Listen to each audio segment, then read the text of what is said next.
મિત્રો, આજે મને સ્વાસ્થ્ય અને પર્યાવરણ વિષય ઉપર વક્તવ્ય આપવાનો મોકો મળી રહ્યો છે, તે બદલ હું ખૂબ જ આભારી છું। पर्यावरण की करो रक्षा, पर्यावरण की करो रक्षा, पृथ्वी की होगी सुरक्षा। આપણા સ્વાસ્થ્ય અને પર્યાવરણ રક્ષણ એક સાથે થાય છે। આપણી ઇકોસિસ્ટમનું નાજુક સંતુલન આપણી સુખાકારીને સીધી અસર કરે છે। જ્યારે આપણે પૃથ્વી પર આબોહવામાં પરિવર્તન અને પ્રદૂષણના પરિણામોના સાક્ષી છીએ, ત્યારે આપણા સ્વાસ્થ્ય અને પર્યાવરણની જાળવણી બંનેને પ્રામાણિકતા આપવી મહત્વપૂર્ણ છે। સ્વાસ્થ્ય ઇકોસિસ્ટમ આપણને આપણા અસ્તિત્વ માટે જરૂરી સ્વાસ્થ્ય હવા, પાણી અને ખોરાક પ્રદાન કરે છે। આપણા પર્યાવરણની સુરક્ષા કરીને આપણે રોગોના ફેલાવાને અટકાવી શકીએ છીએ અને વાયુ પ્રદૂષણ પણ અટકાવી શકીએ છીએ અને આવનારી પેઢીઓ માટે ટકાઉ ભાવિ સુનિશ્ચિત કરી શકીએ છીએ।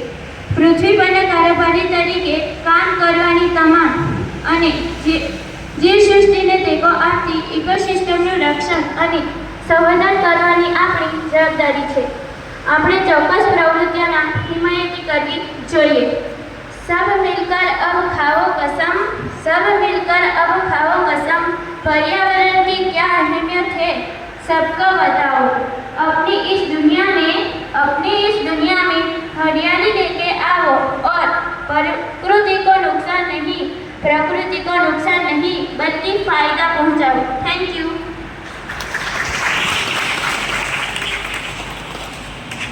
खूब सरस। ધોરણ 9 અભ્યાસ કરતા વિદ્યાર્થી પટેલ વેદકુમાર કિશોરભાઈ, જેમણે NMMS ની પરીક્ષા પાસ કરી છે, એમનું સન્માન કરશે માનનીય કલેક્ટર સાહેબ શ્રી, માનનીય કલેક્ટર મેડમ શ્રી, શાળાના આચાર્ય શ્રી, ભુહાવરી કેળવણી મંડળના પ્રમુખ શ્રી સન્માન કરશે। શ્રી સિરેશભાઈ નું સન્માન કરશે લાયઝન અધિકારી શ્રી દર્શનભાઈ પટેલ।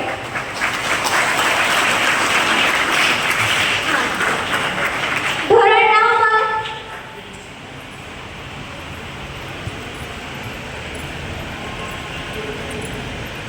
ત્યારબાદ જે વિદ્યાર્થીઓએ જેમણે મુખ્યમંત્રી સાધના મેરિટ સ્કોલરશિપ યોજનાનો લાભ મેળવેલ છે તે આવે પટેલ કૃષિ સિરેશભાઈ, પટેલ સ્વયં જિગ્નેશભાઈ, પટેલ સિદ્ધિ મહેશભાઈ, ડોડિયા બેન સુનિલભાઈ, પટેલ યશ જયેશભાઈ,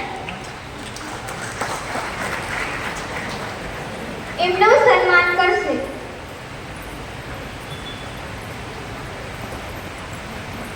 કલેક્ટર મેડમ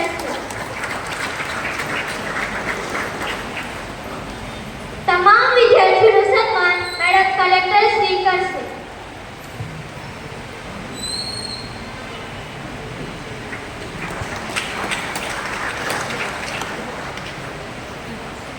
ત્યારબાદ શાળામાં શૈક્ષણિક સિદ્ધિ મેળવનાર ધોરણ 9, ધોરણ 12 ના વિદ્યાર્થીઓનું સન્માન કરશે।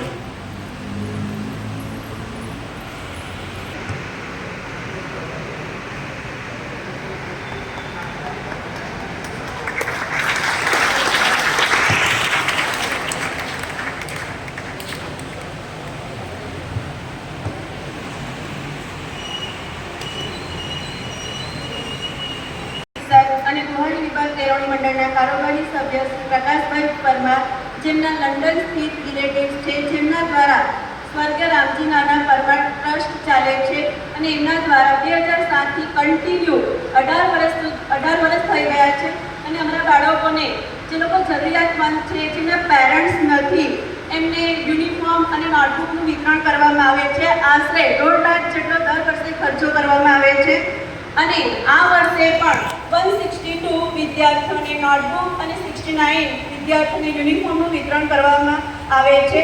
તો એવા શ્રી પ્રકાશભાઈ પરમારનું સ્વાગત કરવા માટે હું માનનીય કલેક્ટર સાહેબશ્રીને આવકારું છું।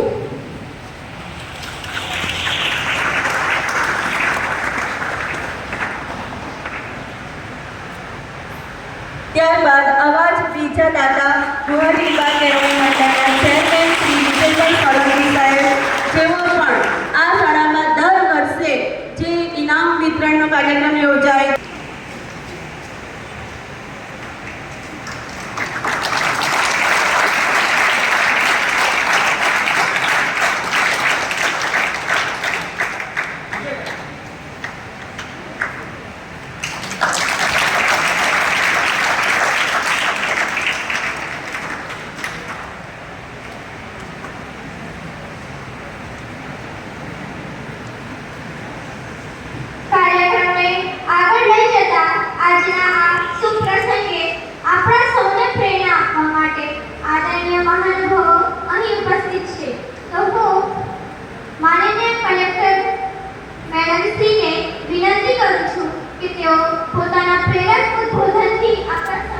માર્ગદર્શન આપે.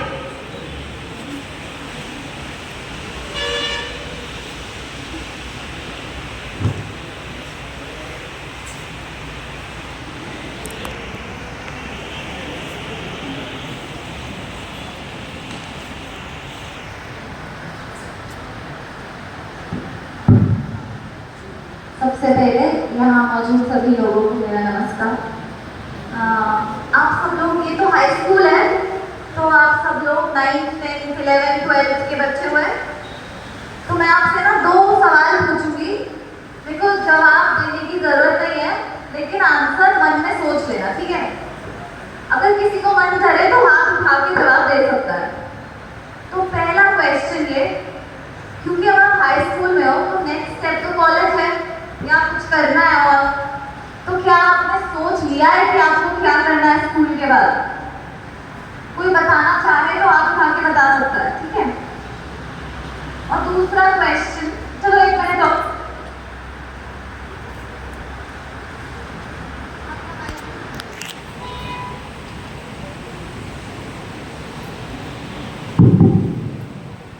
और दूसरा क्वेश्चन ये बताओ, सच सच सोचना, ठीक है? सच सच बताना कि आपको लगता है कि जो आपका सपना है उसके लिए आप उतनी मेहनत कर रहे हो?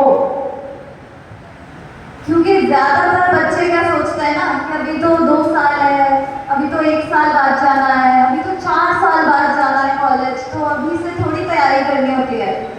पर इसको हाई स्कूल इसीलिए कहते हैं क्योंकि ये जो 4 साल है, 9th 10th 11th 12th, ये चारों एक तैयारी का, प्रेपरेशन का फेज है. जैसे जब हम पेड़ लगाते हैं ना, छोटा सा पेड़ होता है, उस वक्त उसको कितना पानी देते हैं, कितना खाना, खाद, ये सब मिलता है, उससे पता चलता है कि वो कितना बड़ा होगा आगे जाके. वैसे ही हाई स्कूल में आप अपने ऊपर कितना ध्यान देते हो से फर्क पड़ता है कि आप आगे जाके आपकी पोटेंशियल क्या होने वाला है, आपकी क्षमता क्या होने वाली है. अगर आपको अभी से अच्छा नहीं लगता होगा पढ़ना, तो आपको आज से 4 साल बाद भी अच्छा नहीं लगेगा. अगर आपने अभी से नहीं सोचा कि मुझे कुछ करना चाहिए क्या, मुझे अपने बारे में सोचना चाहिए क्या, कुछ करियर जैसा, तो आपको आज से 4 साल बाद बहुत ऐसा लगेगा कि तो टाइम ही निकल गया, सब आगे बढ़ गए, मैं पीछे रह गया. तो कहने का मतलब ये है कि ये जो 4 साल है, मस्ती मजाक दोस्तों के साथ तो करना ही है, क्योंकि वो जर्नी को सुंदर बनाता है. पर ये भी सोचना है कि वो मेरा जर्नी का वो रास्ता कौन सा है जिस पे मुझे चलना है. और उसके लिए अपने टीचर्स से, अपने से बड़े क्लास वालों से, अपने साथ वालों से, अपने घर वालों से, सबसे बातचीत करनी है, सलाह मशवरा लेना है. जहाँ डाउट आता है वहाँ पूछना है कि मैं क्या करूँ. कोई सब्जेक्ट समझ नहीं आता तो 4 बार पूछो कि मुझे समझाओ. कोई सब्जेक्ट में और आगे जाना है तो उसका पोटेंशियल कितना है, टीचर्स से पूछो. क्योंकि अब ये टीचर्स तभी मार्गदर्शन कर पाएंगे इस लेवल पे जब आप उनको फोर्स करोगे कि मेरे को मेरे क्वेश्चन का आंसर दो. अब आप इतने बड़े हो गए हो कि आप क्वेश्चन कर सकते हो, आप अपने भविष्य के लिए पूछ सकते हो कि मेरे को क्या करना चाहिए, क्या नहीं करना चाहिए. तो आज मैं तो आपसे यही कहूँगी कि सिर्फ शाला में प्रवेश नहीं है, प्रवेश के साथ साथ एक थॉट प्रोसेस भी स्टार्ट करना है कि शाला के बाद क्या करना है. ठीक है, चलो, थैंक यू.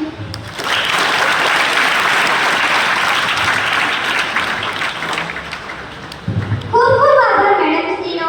ત્યારબાદ હું માનનીય કલેક્ટર સાહેબશ્રીને વિનંતી કરું છું કે તેઓ પોતાના પ્રેરક ઉદ્બોધનથી આપણા સૌને માર્ગદર્શન આપે.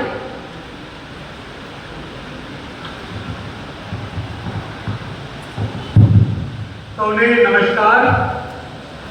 તો આજે શાળા પ્રવેશોત્સવ અને કન્યા કેળવણી મહોત્સવમાં અહીંયા ઉપસ્થિત તમામ બાળકોના, ટીચર્સના, ગામના આગેવાનોના, તમામ દાતાઓના ખૂબ ખૂબ અભિનંદન છે.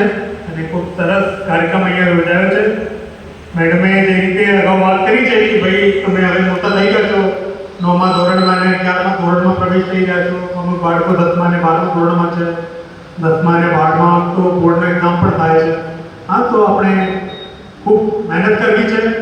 આગળની આપણે રણનીતિ બનાવવી છે કે કોલેજમાં ક્યાં જવું છે, કયા કોલેજમાં જવું છે, કયા કોલેજમાં કઈ રીતે એડમિશન મળશે, હા આગળ શું બનવું છે, અને જે પણ તમે વિચાર્યું હોય કે ના વિચાર્યું હોય, સૌથી મહત્વપૂર્ણ છે કે તમે જે પણ ધોરણમાં અત્યારે ભણો છો 9મા 10મા 11મા કે 12મા, એમાં જે પણ તમારા ટેક્સ્ટ બુકમાં લખેલું છે, જે પણ ક્લાસમાં તમે ભણાવવામાં આવે છે, સારી રીતે તમારે ભણવું છે, હા દરરોજ શાળામાં આવવું છે, અને જે પણ તમારી મુશ્કેલી હોય છે તમારે ટીચર્સ સાથે શેર કરવું છે. તો મને પૂરી ઉમ્મીદ છે કે શાળાના વિદ્યાર્થીઓ અને શાળાના આચાર્યો અને ગામના નાગરિકો તમામ મળીને જે છે આપણું જે પરિણામ સુધરી રહ્યું છે, પણ 100% પરિણામ 10મા અને 12મામાં આવવું જોઈએ, અને 100% જ નહીં, દરેક બાળકની એ ગ્રેડ આવવી જોઈએ. તો એ રીતે આપણે પ્રયત્ન કરવો છે, અને મને પૂરો વિશ્વાસ છે કે સાથે આપણે પ્રયત્ન કરીએ તો તમામ વિદ્યાર્થીઓ વધારેમાં વધારે માર્ક્સ સાથે એ ગ્રેડ સાથે 10મા અને 12મામાં પાસ કરશે. તો ફરી એક વખત તમામ લોકોનો ખૂબ આભાર. જય હિન્દ, જય ભારત, જય ભારત.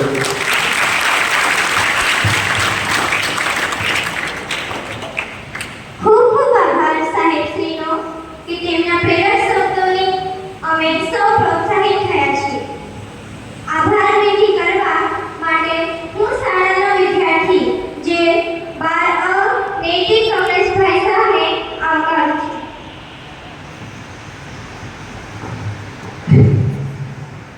સપનોને ના ચાલે સાકારથી વિના, સપનોને ના ચાલે સાકારથી વિના, નાવિકને ન ચાલે નદી પાર કર્યા વિના, નાવિકને ન ચાલે નદી પાર કર્યા વિના. અને જો આ રૂડા મહેમાનો પધાર્યા હોય આપણા આંગણે, તો અમોને ના ચાલે તમારો આભાર માન્યા વિના, અમોને ના ચાલે તમારા આભાર માન્યા વિના.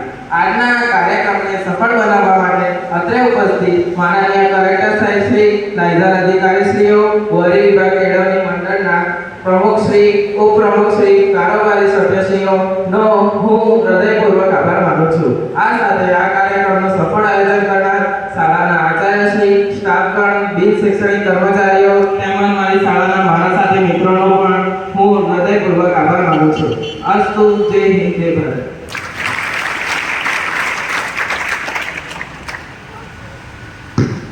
ખૂબ ખૂબ આભાર. હવે કાર્યક્રમના અંતમાં આપણે સૌ રાષ્ટ્રગીતનું ગાન કરશું. તો બધા વિદ્યાર્થીઓને વિનંતી કે તેઓ પોતાના સ્થાન પર ઊભા રહે.